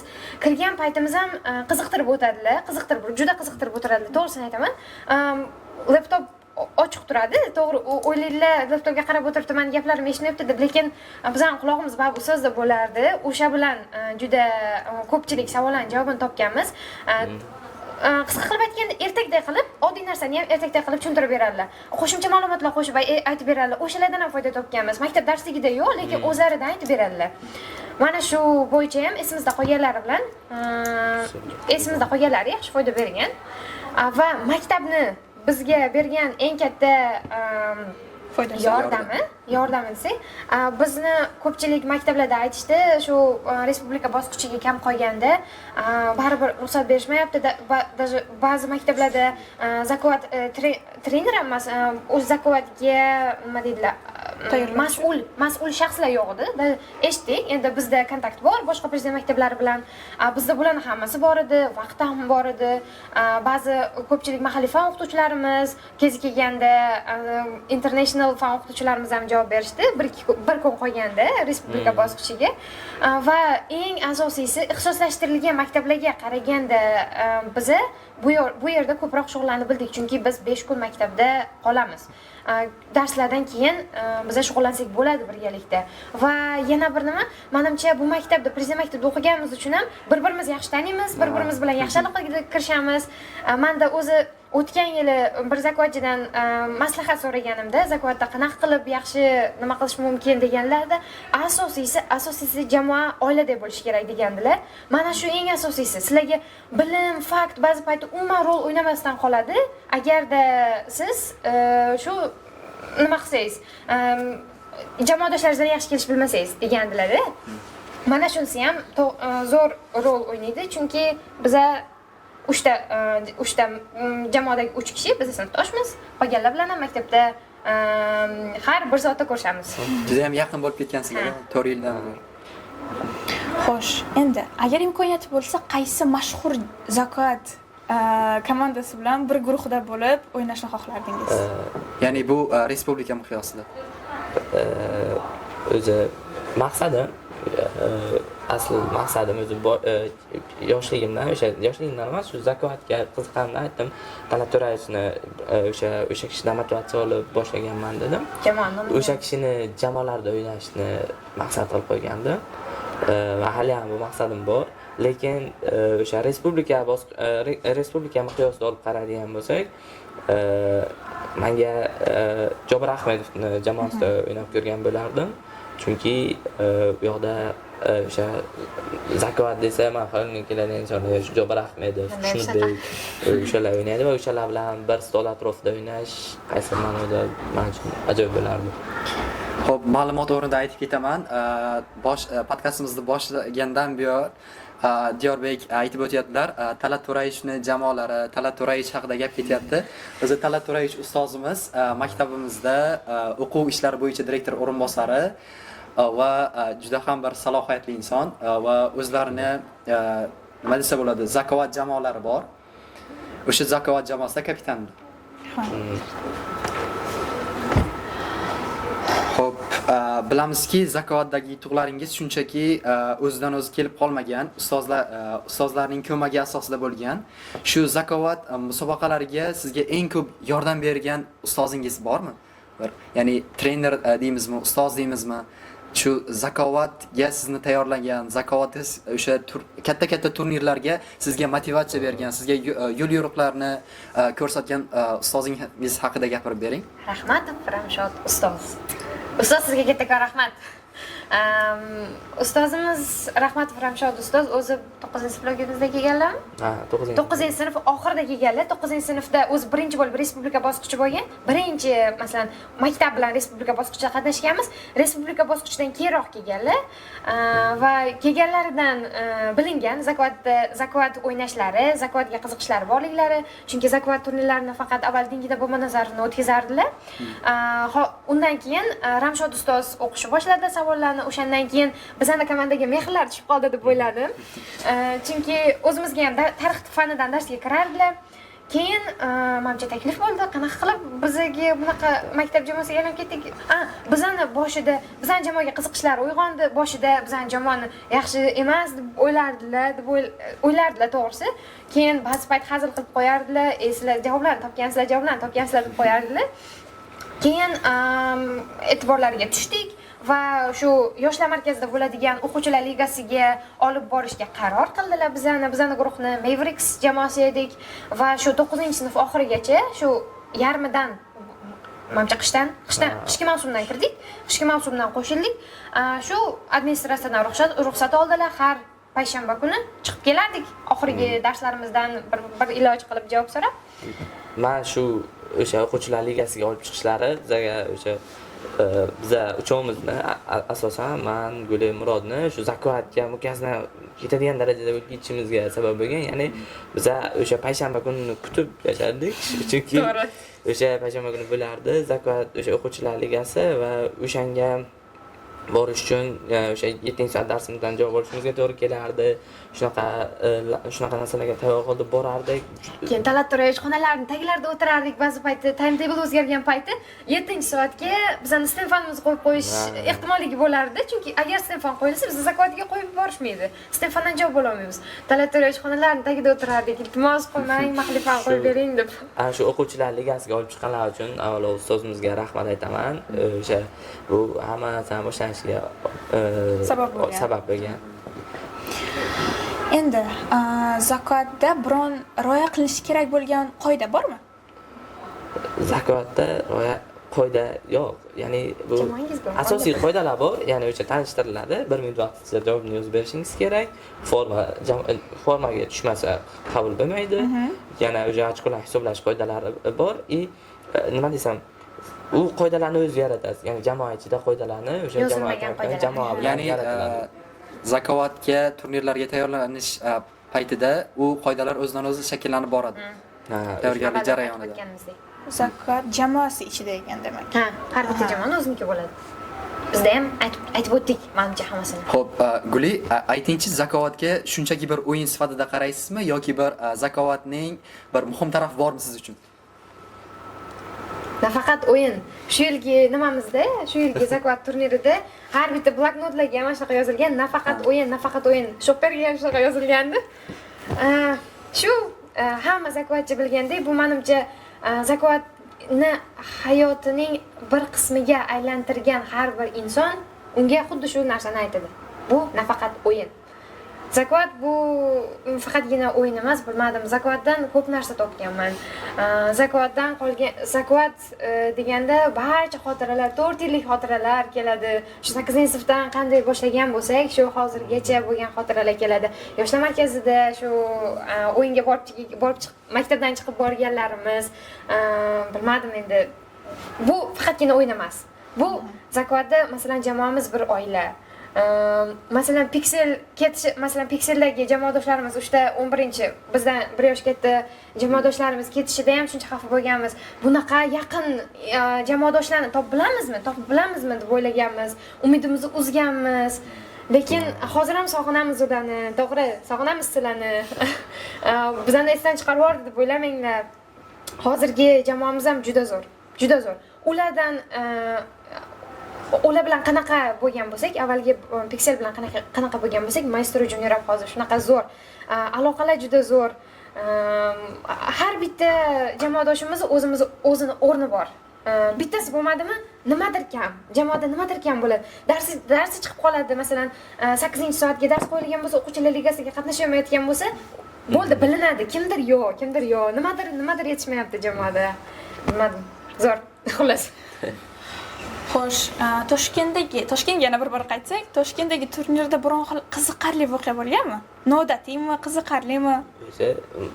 Butun o'yin o'zi juda noodatiy, qiziqarli bo'lgan, lekin eng esda qolarli sifatida o'sha 3-turda yana qaytsak, o'shanda bitta savol bor edi. Javobi Fuko mayatniki. Fuko mayatniki, yana adashdim. O'sha biza birinchi tur o'ynadik. Birinchi turni 5-savoli astronomiyadan edi, topdik. Birinchi turda tugatdik, ikkinchi turda o'ynadik. Yana ikkinchi turni 5-savoli yana astronomiyaga borib taqaldi, lekin uni topolmadik. Keyin o'sha javoblarimizni xulosalab turganimizda, o'sha 2 turdan keyin tushlik bo'ladi. Tushlikka taxminan 2 soatlar vaqt ketadi, ya'ni 1 soat tushlik, yana 1 soat xonanda keladi, sahna ko'rinishi va shunaqa yana bir formaga kirib olgancha 2 soat vaqt bor davrada. O'sha payt tahlil qilib turgan payt, o'sha tushlik chiqishdan oldin bildimki, ishda 5-savolda astronomiya o'ynalyapti, ya'ni bunisi 5-savolda ham astronomiya bo'lsa kerak deb. Keyin o'shanda tushlik Zakovat arenaga nisbatan yaqinroq bo'lgan o'sha restoranda edi. O'shanga piyoda borayotganda Telegramda o'sha astronomiya kitobini yuklab oldim. 10-11-sinf astronomiya kitobini yuklab oldim va Murod fizika bo'yicha qaysidir ma'noda o'sha o'xshash bor edi. Birinchi, ikkinchi turda shunda Murod men fizika o'qiyman dedi. Men astronomiya o'qiydigan bo'ldim. Borgancha o'sha fayllarni yig'ib oldim. Keyin o'sha tushlikdan qaytishda o'qidim. Bir boshidan bir oxiridan endi bitta kitobni 2 soatda o'qib bo'lmaydi. Keyin o'sha xonanda Imron o'qiydigan joy o'sha Imron emas, undan oldingisi yana kimdir Ziyoda edi. Ziyoda chiqqan menimcha. Kimdir o'sha kuylab o'tiribdi, o'shanga menga bir ideya keladi. Konsert eshit, mazaqa qaytib kelmaysan bu yoqqa dedi, lekin nimadir bo'ldi, o'sha kishini o'qish foydasi tegardim va o'sha kitob bo'yicha shuna boraman, o'qish yoqmayapti to'g'risi. Keyin bitta rasmga ko'zim tushdi. Rasm shunday bir rasm, qaysidir qanaqa jihoz tasvirlaganda, keyin tagida yozganda shu Fuko mayatniki deb. Fuko mayatniki. Men shuni o'sha paytdan Fuko mayatniki deb o'qiganman. Keyin o'qidim, o'sha uni yerni modelida narsa qilib ekan, o'sha qiziqib o'qidim. Yana qolgan joylarga uncha e'tibor bermadim. Keyin o'sha 3-tur boshlangan, og'ir ketyapti, hamma panikada, o'zim panikadaman, keyin tarqatma bo'ladi dedi. Tarqatma qog'ozchalar kelyapti, ekranlarda ko'rsatyapti o'sha rasmda. O'sha mayatning rasmi turibdi. Shunaqa xursand bo'lamiz. Yo'q, bilaman buni, men bilaman, hozir ko'rdim deydi. Men xursand bo'lib ketdim. O'sha xuddi bir nima deydi, zulmat ichida nur bo'ldi o'sha payt. Hamma omadsizlik ketyapti. Keyin o'sha Fokumayatniki. Esda qolishi o'zi qiyin ekanda. Ha, o'sha fokumayatning savol keldi. Savol yozishga ham uncha sabrim chidamayapti. Javobni bilaman deyapman. Savol yozdik, nimaligini so'radi. O'sha fokumayatniki deb yozib berdik. Keyin Fuko deb yozib berdik-da. Xullas nimadir deb yozib, qaysidan ko'paysa o'sha yozib berdik. Fokumayatniki deb yozib berdik. Keyin javoblarda fokumayatniki dedi. Bu ikkalasi farqi bor, Fuko bilan Fokoni farqi bor dedik. Bo'ldi. Tamam, o'sha Tushunasizlar. battar o'ldi. Keyin o'sha bu to'rttadan 6ta chiqdi dedik. Bittasi sinonim edi, bittasi mana shu fokumayatniki edi. Rezina edi. Rezina nimadir edi? Rezinani sinonimini yozib berdik yo rezina deb yozib berdik bitta savolda. A bittasi esa mana shu fokumayatniki edi. Qabul bo'lgan. Ya'ni qabul qilingan. Ha, qabul qilingan. Eng esda qoladi voqea shu bo'lgan. Xo'p, yuqorida aytib o'tdingiz, jamoamizdagi har bir ishtirokchining biz uchun, ya'ni roli katta, o'rni bor. Ularsiz jamoa bo'lmaydi dedingiz. Xo'p, endi nima desa bo'ladi? Baribir bu o'quv yili tugagandan so'ng siz ham bu maktabni tark etasiz, bevosita universitetga qabul qilinasiz. Universitetda o'qishingizni davom ettirasiz va bu maktabning Zakovat jamoasi o'zining bag'riga, ya'ni kichik sinflardan o'quvchilarni qabul qiladi. Shunda nima deb o'ylaysiz?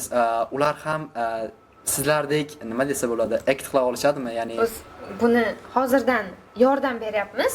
Chunki bizga yilning boshida juda qiyin bo'ldi jamoaga yangi a'zolarni qanday qabul qilish, qanday saralab olish. Chunki ba'zi biz full potensial ko'rayotgan o'quvchilar biz turnir o'tkazamiz, turnirga kelishmaydi yoki shaxsiy o'yin o'tkazgan paytimiz o'tisha olmaydi deb xullas nima bo'lsa ham. Keyin ularni majbur ba'zi o'quvchilarni tanlamadik, lekin biz ishongandik o'sha o'quvchilarga. Ba'zilar shunaqa bo'ldi, shunaqa bo'lmasligi uchun keyingi yili biz qo'limizdan kelgancha yordam beryapmiz. Keyingi yilgi Buxoro Prezident maktabi Zakovat terma jamoasi uchun yordam beryapmiz qo'limizdan kelgancha. Hozirdan o'sha yangi terma jamoaga tanlovlar ko'p asosiy qismini o'tkazdik. Yana bir yoki ikkita o'rin qoldi. Men o'shani bizada bu terma jamoada act qila oladimmi deb so'radingiz. Ha, chunki hozirdan tayyorgarlik boshlangan, hozirdan hali ham o'zim o'sha tayyorgarlik tashkillashtirib tayyorlab, yana men o'sha kelasi yilgi terma jamoaning ustunlari bo'ladigan mana shu Miroqil, Qodir, Bilol, Sevinchga qattiq ishonaman. Kechirasiz, qaysi birini kapitan qilib saylagan bo'lardingiz keyingi yil uchun? Albatta. Bu aniq shu Miroqil. Demak, hozirdan tayinlang. Ular orasida eng jonkuyari, o'sha panika qiladigan xarakterini yo'qotsa. Eng jonkuyari o'sha Miroqil. Qodirda juda katta o'sha liderlik qobiliyati bor. Lekin u hali yosh. Jamoada eng kichkinasi. O'sha hamma Qodirni e'tirof etadi, lider, o'sha Zakovatda liderlik qobiliyati bor, lekin hali unga tajriba kerak deb o'ylaymiz va kelasi terma jamoaga voris sifatida Miroqilni qoldiramiz va men ularga ishonaman, shu kelasi yilgi o'sha respublika bosqichida birinchi o'rinni qo'lga kiritadi nasib bo'lsa. Menimcha Miroqil rostdan ham munosib nomzod, chunki bu narsani men ham sezganman. Biz bir proyektlar ustida ishlayotgandik va Miroqil bilan bitta komanda edik. Zakovat bo'lgan payti o'sha proyektni tashlab ketib, Zakovatga qatnashganda shu payt bizani o'sha proyektimizni priorita qilib qo'ysa boradi. Miroqil buni jonkuyarligini o'sha o'tgan yil hozir biz qanaqa ketishimiz aniq-ku. O'tgan yil mana shu 11-saflar ham ketishi aniq edi. Biz yangi ishtirokchi olishimiz kerak edi.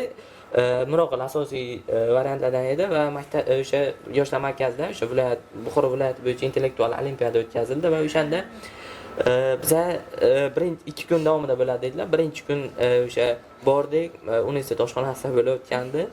Zakovat o'ynaldik, keyingi erudit kvartet dedilar va bizani guruh 4 yoki 5 guruh edi. Ya'ni ungacha taxminan 2 soat, 2,5 soat vaqtimiz bor edi. Biz tushlikka ketdik. O'shanda bor deb o'yladik. Vaqt yetadi dedik. Bu uyga ketib, men Murod, Akobir, Abdulaziz tushlikka bordik bemalol. Miroqil o'sha yerda tushlik qilganda, qaymoq ishda qolaman dedi, ukasi bilan kelganda. Biz tushlik qilamiz. ustoz kelmaganda Ramsha ustoz ishlari bor edi. Keyin Ramsha ustoz telefon qilyaptilar, biz bemalol langlanib o'tiribmiz dilkorda. Keyin Ramsha ustoz telefon qilyapti. Ha ustoz, boshlanibdi, boringlar deyaptilar. Keyin siz qani birlar miroqilda telefon yo'q edi. Keyin yo o'sha yoqdagi domlalardan menga telefon qildilar dedilar. Keyin biz bordik, shunday eshikdan kirganimiz bilan o'sha bizning jamoada ishtirokchi o'tirish kerak, erudit kvartetga birinchi ishtirokchi. Mazdan eshitmasdan sirajda o'tirdim, ulgurdik. Oxirida g'alaba qozondik. O'shanda boshqa jamoalarni ustozi kelib, ustoz bilan gaplashyapti, bizani tabriklayapti, o'shanda aytgandi. Mana shu o'quvchi so'rasa jon keragan. O'sha Miroqil biza ketgandan keyin qaragan, bizani tur boshlayapti. O'sha ustozdan iltimos qilib, ustozga telefon qilib, ustozga aytgan bizaga telefon qilishlarini, biza telefon qilgancha ham o'sha ustoz aytdi, "Men вообще shokka shu qayg'urib, salkam yig'lab o'tirdi" dedi. Ya'ni o'sha holatda ham uni Miroqilni jonkuyarligi isbotlangan. O'shanda bilyapmiz, bu bacha bu bola o'sha terma jamoani bir qismi biladi, buni olmasak bo'lmaydi deb o'sha payt xulosa qilganmiz. Agar men bo'lgandim, menimcha jamoadoshlarim yo'q, men nima qilaman deb ketib borgan bo'lgan bo'lsa. Xo'p, Zakovatda o'quvchilarning, ya'ni yangi kirib kelgan o'quvchilar bo'lishi mumkin, yangi ishtirokchilar bo'lishi mumkin. Ularning eng ko'p qiladigan xatosi bormi bir? Xatosi bir-birini eshitmasligi, ba'zi egoist. To'g'ri, men o'zim ham egoistman. Lekin Zakovatda jamoaviy o'yin bo'lgani uchun egoistlikni sal chekkaroqqa surib turish kerak. Chunki masalan jamoada faolligingizni ko'rsatmoqchi, ba'zilar faolligini ko'rsatmoqchi bo'ladi-yu, yonidagi to'g'ri bo'lib chiqishi mumkin bo'lgan javoblarni shunchaki chopib borishadi va o'sha javob to'g'ri bo'lib chiqadi. Keyin u odam o'zini gapini o'tkaza olmagani uchun u odam bosishadi boshqa jamoadoshlari. O'shanga asosiy e'tiborni qaratish kerak. Egoist bo'lmanglar. Zakovat bu jamoaviy o'yin. Hamjihatlik asosiy rolni o'ynaydi Zakovat o'yinida. Umuman e'tibor qaratmaslik kerak va masalan respublikaga turnirlariga qatnashamiz, boshqa narsalarga qatnashamiz. Menga aytilgan umuman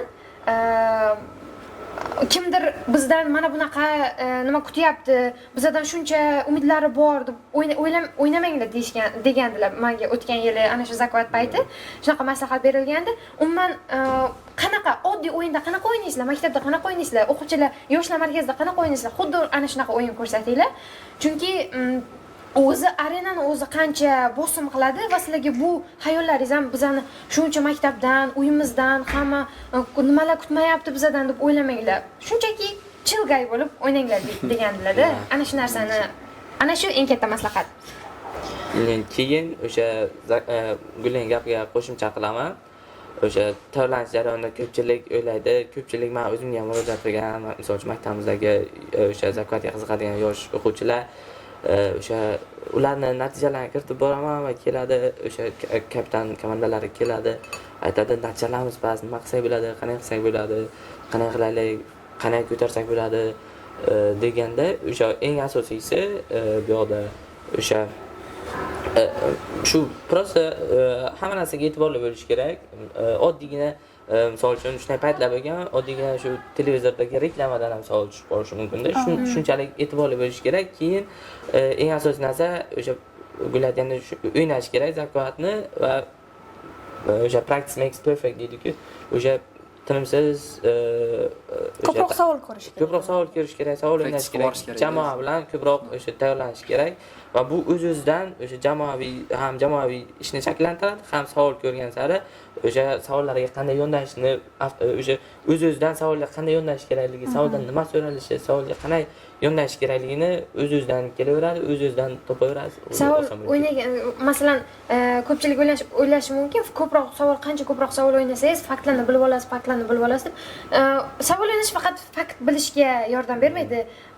Balki mana bu savol o'ynayotgan paytingiz qaysi jamoadoshingiz qanaqa savollarda yaxshi javob topa olishini ham bilib olasizda. Masalan, kapitan sifatida, masalan, Diyor shunaqa qiladimi bilmadim, lekin treninglarda shunaqa narsalarga e'tibor beriladi. Qaysi jamoadoshingiz qanaqa savollarda zo'r javob topib biladi o'shanaqa savollar kelgan paytda asosiy o'yinlarda ko'proq o'sha odam fikriga e'tibor beriladi. Demak, Mana shu jamoadoshlari narsaga kuchli tomonini bilish kerak. Ha. Xo'p. Ajoyib maslahatlar ekspertlar tomonidan. Zakovatga yangi kirib kelganlar uchun juda ham foydali bo'ladi degan umiddamiz. Shunday. Xo'sh, endi zakovat sizlarga bergan eng katta sovg'asi. Ikkalangizdan ham javob kutamiz. Menga zakot eng katta bergan sovg'asi mana bu bergan notebooklar emas. Bergan stipendiyalar emas. Olib tushgan yo'q. Tushib qoladi yaqinga. O'sha eng katta bergan sovg'asi xotiralar shu har xil jamoalar, har xil do'stlar o'rtalarida ham zakotda juda ko'p narsa olganman. Eng asosiysi xotiralar, keyin zakot mani hayotda eng qimmatli narsa o'zi vaqt desak, o'sha vaqtimni behuda sarflashdan qaysidir ma'noda tiyib bo'lgan. Ya'ni o'shanda men o'sha 8-9-sinfdagi zakotga qiziqmasam, boshqa bir narsaga qiziqardim va katta ehtimol o'sha zakotdagida hozirgidek bo'lmasdim va baribir o'sha igrami, boshqami O'yinlarga berilib ha, ketasiz. qaysidir ma'noda men uchun uncha foydali bo'lmagan narsalarga berilib vaqtimni yo'qotardim va men o'sha zakotga ketgan vaqtim eng qimmatli vaqtim deb hisoblayman va o'sha zakot bergan lahzalar, zakot bergan xotiralar eng qimmatlisi, eng katta sovg'a deb hisoblayman. Sizda-chi Gul? Menda ham shunaqa xotiralarni aytsam bo'ladi, eng katta bergan sovg'asi deb. Lekin sovg'alar ko'p, zakot bergan sovg'alar ko'p, lekin ularning orasida qaysi birini tanlashga ikkilanyapmanmi? Demak, menimcha hali zakot menga eng katta sovg'ani berishga ulgurmagan. Yana nima deysiz? Bilmadim. Tanlayapman. Demak, ularning yoki hammasi eng katta sovg'alar yoki ular hali men uchun eng katta sovg'a emas. Bilmadim. Demak, kelajakda hali berishga ulgurmadi. Ulgursin. Kelajakda beradi. E'tibor bersak, xo'p, siz mana Toshkentda qatnashib keldingiz va Toshkentda shuni aytib o'tish joizki, Toshkentda o'sha 3-o'rinni olishgani sababli ham bular bir qimmatbaho sovg'alar bilan ham mukofotlanishdi. Notebook har bitta jamoa a'zosiga va notebook oylik stipendiya. Menimcha 1 yil uchun adashmasam. Bir o'quv yili uchun. 1 yil o'quv yili uchun. Xo'p. Xo'p, nima deb o'ylaysizlar? Hozirda zakovat to'g'ri ya'ni takomillashib keng tarqalib ketmoqda va maktablarning o'rtasidagi raqobatni oshirish uchun, maktablarda ana shu zakovatni yanada rivojlantirish uchun nima maslahatlar bera olasizlar? Menimcha o'zi maktablarda zakotni rivojlantirish uchun yetarlicha harakat qilinyapti. Har xil turnirlar tashkil qilinyapti. Har bitta, masalan, o'quvchilar ligasi har bitta viloyatlarda, har bitta viloyatda bitta markazda bo'lardi avval, yoshlar markazida bo'lardi Buxoro viloyati bo'yicha.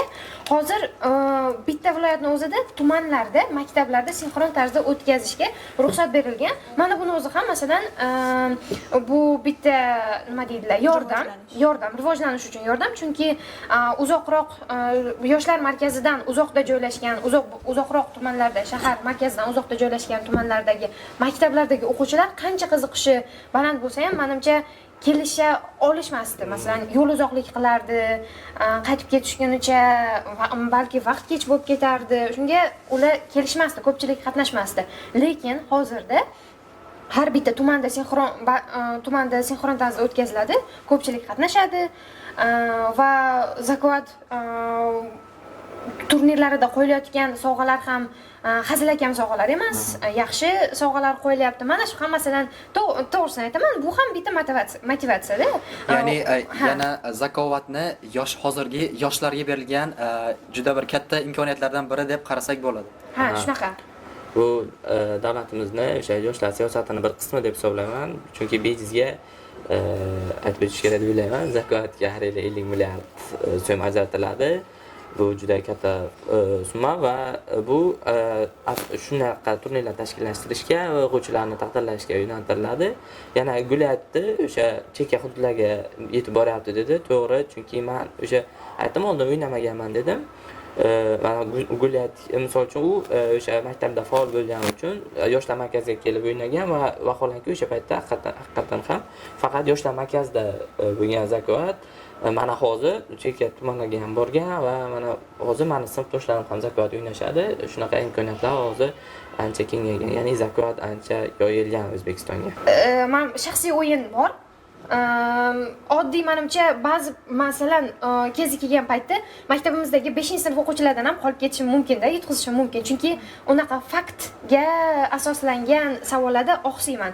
Mantiqiy savollarda meni ustun tarafim mana shu deb o'ylayman. Mantiqiy savollarni yo'nalishini to'g'ri topib bilaman deb o'ylayman. Mana shu narsa ham asosiy rol o'ynaydi. Yana meni e'tibor qaratayotgan narsam katta masalan eng top 10talikdagi, top 3talikdagi zakovat komandalari ishtirokchilari bu o'zini viloyatida respublika bo'yicha juda yaxshi ishda ishlaydigan, juda yaxshi kadrlar mana shu jamoalarda o'ynashadi. Bu bejizga emas menimcha, chunki ularni dunyoqarashi boshqacha, balki zakovatga kirgandan keyin boshqacha bo'lgan bo'lishi mumkin. Men bilmayman ularni zakovatdan keyin shuncha ko'tarilib ketishganmi yoki zakovatgacha bunaqa bo'lganmi, lekin zakovat sizni kelajakdagi menimcha to'g'ri aytishadi. Zakovat karyera emas. Zakovat bu oddiy o'yin. To'g'ri, bo'sh vaqtingizni maroqli o'tkazish uchun unda qatnashasiz, lekin bu menimcha kelajakdagi karyerada ham asosiy rol o'ynaydi. Xo'p. Yaxshi. Endi zakovatni 3 ta so'z bilan ta'riflasak, qanday ta'riflagan bo'lardingiz? 3 tagina so'z. Zakovatni 3 tagina so'zda Ta'rifla. 2 ta so'zda nafaqat o'yin. 3 ta so'z bo'lganda-chi? Osmondagi zakovat bolalari. Yo zakovat ishlatib qo'ydim-ku lekin. Bilmadim. Osmondagi odamlardir balki. 2 ta so'z aytilgan bo'lganda osmondagi bolalar kinosi bor, osmondagi odamlarmi? Chunki zakovatni o'zi masalan prezident maktablarini masalan hammasi bizga bilinadi. Prezident maktablaridagi bolalarni bir-biri bilan muloqot qilishi, ular prezident maktablaridagi atmosfera bilan boshqa maktablarni menimcha farqi bor. Men farq sezganman, chunki prezident maktabiga kirganimdan keyin o'zimning ham maktabimga borib turaman. Bunda menimcha farq bor. Xuddi mana shunday zakovatdagi odamlarning dunyoqarashi boshqacha.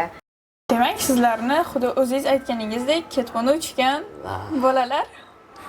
Ketmon uchgan bolalar desam. Ketmon uchgan odamlar yoki ketmon uchgan bolalar. Xuddi prezident maktab o'quvchilaridek. Xo'p, hammasi haqida gapirib o'tdik.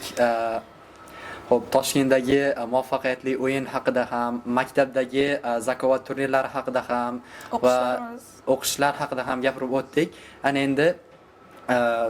endi sizlar 11-sinf o'quvchisi, ya'ni bu yog'iga sanoqli oylar qoldi bitirib ketishingizga. Endi bitirib ketgandan keyin rejalaringiz qanday? Zakovatni davom ettirish niyatingiz bormi yoki yo'qmi?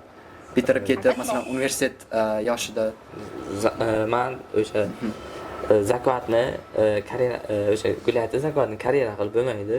Agar haqiqatda zakovatdan karyera qilib, zakovatdan o'sha oddiy misol uchun shifokor sifatida topadigan pulim zakovatdan topsaydim, zakovatni karyera sifatida davom ettirardim, lekin zakovat oldinroq aytdim, meni hayot tarzim va shu bo'lib qoladi. Ya'ni o'sha zakovat yosh tanlamaydi. Hozir o'quvchi sifatida qatnashayotgan bo'lsam, bitirgandan keyin talaba sifatida qatnashaman va o'sha hozirdan rejalarni tuzib qo'yganman. O'sha bitirganimdan keyingi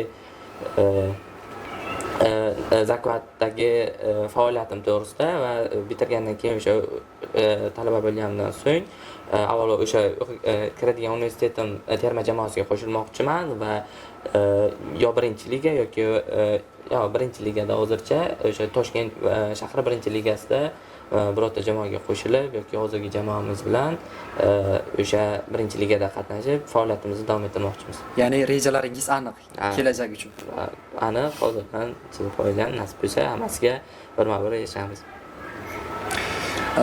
Juda ham yaxshi. To'g'risini aytsam, bugun sizlarni javoblaringizdan, sizlarning fikrlaringizdan, o'sha Toshkentda bo'lgan holatlardan va shu maktabdagi holatlardan o'zim juda ham bir katta emotsiya oldim. va buning uchun sizlarga kattakon rahmat. Kelganingiz uchun ham. Taklif qilganlaringiz uchun, birinchi songa bizni chiqarmoqchi bo'lganlaringiz uchun ham rahmat sizlarga kattakon. Katta rahmat. Sizlarga ham rahmat va kelgusi ishlaringizda omad va zafarlar tilab qolamiz. Va shu bilan bugungi podkastimiz o'z nihoyasiga yetdi. Xato va kamchiliklari bo'lgan bo'lsa, uzr so'rab qolamiz. Albatta bu bizning birinchi sonli podkastimiz va Hammangizdan bizga zakovatda va kelgusidagi mock va A-level imtihonlarimizga omad tilanglar, iltimos. Bizga bu juda kerak. Hammaga rahmat. Xayr salomat bo'ling. Keyingi epizodlarda ko'rishguncha xayr.